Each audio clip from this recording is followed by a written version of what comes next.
Депутат Рыскелди Момбеков Ички иштер министрлигине суракка чакырылды. Жогорку кеңештин депутаты Рыскелди Момбеков Ички иштер министрлигине суракка чакырылды. Маалыматты Супер KG порталына депутат өзү тастыктады. Мени 5-октябрдагы окуя боюнча Ички иштер министрлигине эртең саат 17:00 суракка чакырды. Бул жерде ар кимди тандап чакырып жатканына караганда кандайдыр бир сыр жаткандай көрүнүп турат. Мен бул чакырууну жаңа конституцияга каршылыгымды билдиргениме байланыштырбайын десем өзү эле байланышып жатпайбы? 5-октябрда аянтта модератор Сыймык Чапыкеев болгон. Бүгүн ал Финполдун башчысы, туурабы? Камчыбек Ташиев дагы сөз сүйлөгөн. Ал бүгүн УКМКнын башчысы. Руслан Казакбаев дагы болгон. Ал бүгүн Тышкы иштер министри. Эльвира Суравалдыева, Максат Мамутканов дагы болгон. Эмне үчүн аларды күбө катары чакырбай, депутаттарды чакырып жатат? Мына ушунун өзүндө бир нерсе жатат, деди Момбеков. Булак Супер KG. Төрөбаев. Бул шайлоодо Садыр Жапаров менен Мадымаровдун ортосунда конкреттүү күрөш болот. Бул шайлоодо Садыр Жапаров менен Адахан Мадымаровдун ортосунда конкреттүү күрөш болот, деп жазды Өнүгүү Прогресс фракциясынын лидери Бакыт Төрөбаев өзүнүн Facebook баракчасына. Анын айтымында, кимде жоопкерчилик бийик болсо, элди сүйсө, мыйзамды сыйласа, ошол талапкер жеңишке жетишет. Президенттин кызмат бул чоң жоопкерчилик, элди сүйүү, мыйзамдын так аткарылышы, мамлекеттин бүтүндүгүн, эгемендүүлүгүн, кадыр баркын, эл аралык мамиледен жогорку деңгээлде көрсөтүү. 2017-жылы президенттик шайлоо учурунда элге ар бириңиздердин добушуңуздар бул жоопкерчилик, анткени сиздер мамлекеттин башчысын шайлап жатасыздар деп айтчумун. Бул шайлоодо Садыр Жапаров менен Адахан Мадымаровдун ортосунда конкреттүү күрөш болот. Ким утат? Албетте, кимде жоопкерчилик бийик болсо, элди сүйсө, мыйзамды сыйласа, ошол талапкер жеңишке жетет.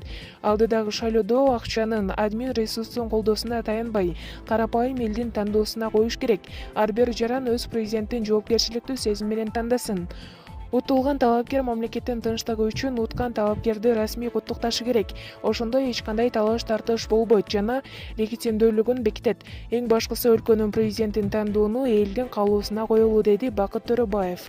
Булак Аргумент KG. Бекборбиев. Жаңы баш мыйзамды окуй элекмин, окубай эле колдойм. Кыргыз Республикасынын эмгек сиңирген артисти Бекборбиев 18-ноябрь күнү өзүнүн Facebook'тагы баракчасына Конституциянын жаңы долбоорун колдой турганын билдирип жазып чыкты. Ал жоопкерчилик жок, ушул акыбалга келдик. Бир адам бардыгына керт башы менен жооп берсе колдойм. Жаңы баш мыйзамды окуй элекмин, окубай эле колдойм деп жазган постунда. Булак Аргумент KG. Опера жана балет театрынын мурдагы директору Финпол тарабынан кармалды. Абдулас Малдыбаев атындагы опера жана балет театрынын мурдагы директору кызмат абалынан кыянаттык менен пайдалангандыгы үчүн кармалды. Бул тууралуу Финполдун басма сөз кызматынан билдиришти. Билдирүүгө ылайык, аталган мамлекеттик мекеменин мурунку директору кызмат абалынан кыянаттык менен пайдаланып, мамлекеттин кызыкчылыгына, ошондой эле маданияттын жана искусствонун кызыкчылыктарына каршы келген келишим түзгөн. Жыйынтыгында мамлекеттик бюджетке 1 миллион сомдон ашык зыян келтиргендиги анықталган. Бүгүн 19-ноябрда 1-май райондук сотунда кармалган жарандын баш коргоо чарасы каралат. Булак Супер KG. Депутат Дастан Бекешев Конституция долбоорун ким жазганын айтып чыкты. Конституциянын жаңы долбоорун экс-президент Курманбек Бакиевдин юристи жазган. Бул тууралуу депутат Дастан Бекешев социалдык тармакка видео жүктөдү. Анда ал эл өкүлү Конституция долбоорун Бектур Зулпуев жазганын, ал Курманбек Бакиевдин юристи болгонун айткан. Мына далил: Курманбек Бакиевдин юристи Бектур Зулпуев Конституциянын долбоорун жазган. Кааласаңыздар кирип көрсөңүздөр болот. Жогорку кеңештин сайтында бул файл 13-ноябрда түзүлгөн. Анын автору Бектур Зулпуев. Ал эми кечээ депутаттар окубай туруп кол коюп беришкен. Кээ бирлери бүгүн окуу башташты, кай бирлери жөнөкөй суроолорго жооп бере албай жатышат. Бул деген уят, деген депутат. Булак Супер KG. Жанар Акаев Ички иштер министрлигине суракка чакырылды.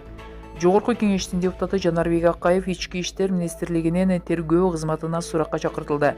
Жана Акаевдин айтымына караганда, тергөөгө чакырууга кагазын 18-ноябрда алганын, 19-ноябрда барышы керек экенин тактады.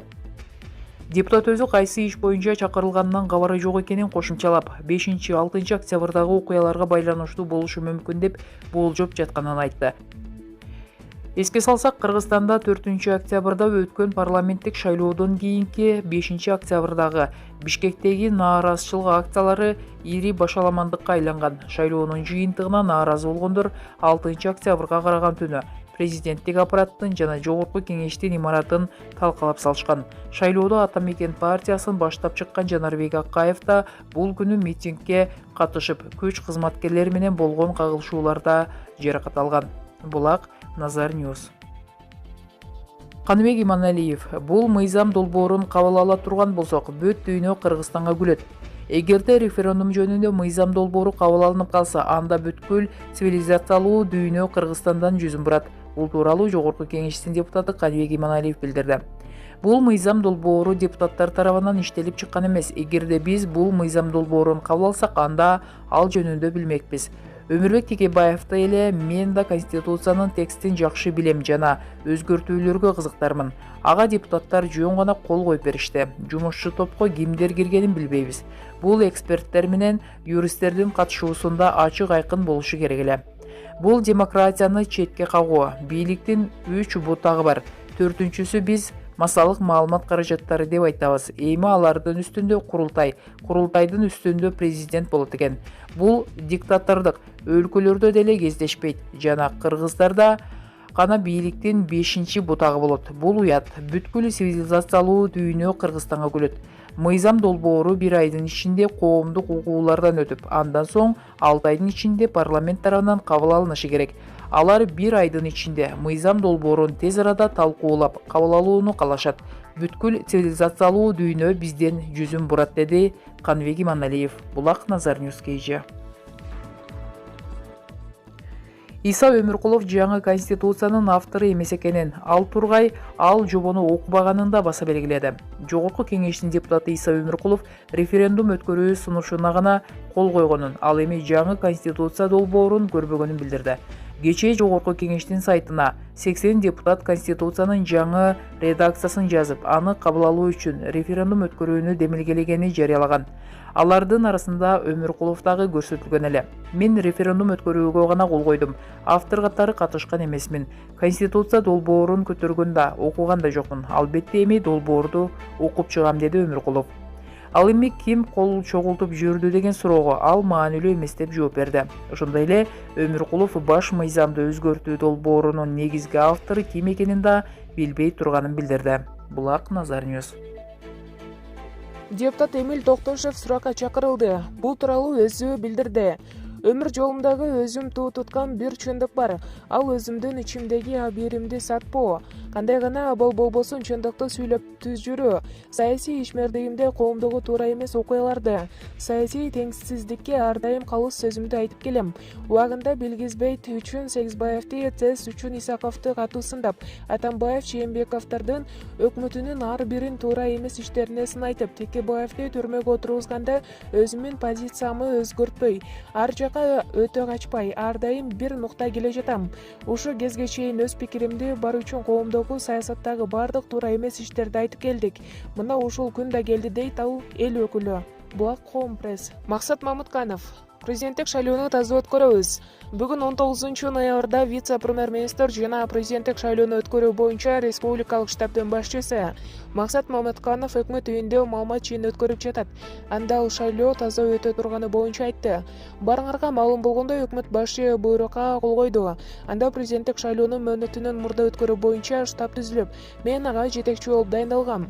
Шайлдабекова мага тең төгүрага болуп, экөөбүз штабты жеттектейбиз. Бул абдан жакшы. Баары ачык айкын болуусу. Эң негизгиси максатыбыз жана баары бизден көз каранды.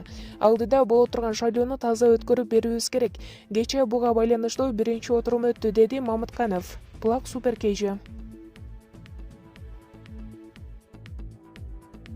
Акин Токталиев. Конституциядан светтик өлкө дегенди алып салуу керек. Кыргызстандын дин иштери боюнча мамлекеттик комиссиясынын жетекчиси Акин Токталиев Вести KG агенттигине берген маегинде баш мыйзамдан Кыргызстан светтик өлкө дегенди алып салуу керек деп билдирди. Менин оюмча баш мыйзамдан светтик өлкө дегенди алып салуу керек. Кыргызстандын 98% мусулмандар, болгону 2% гана атеисттер. Элдин көпчүлүгү диний ырым-жырымдарды колдонушат. Светтик өлкөдө жарандар мусулманчылыкты жокко чыгарышы керек эле, бирок аны эч ким танган жок. Биздин элди ислам сактап калды. Эгер башынан эле биздин өлкө светтик болгондо, биз өз атыбызды унутуп, жок болуп кетмекпиз, деди Токталиев. Булак Назар Ньюс.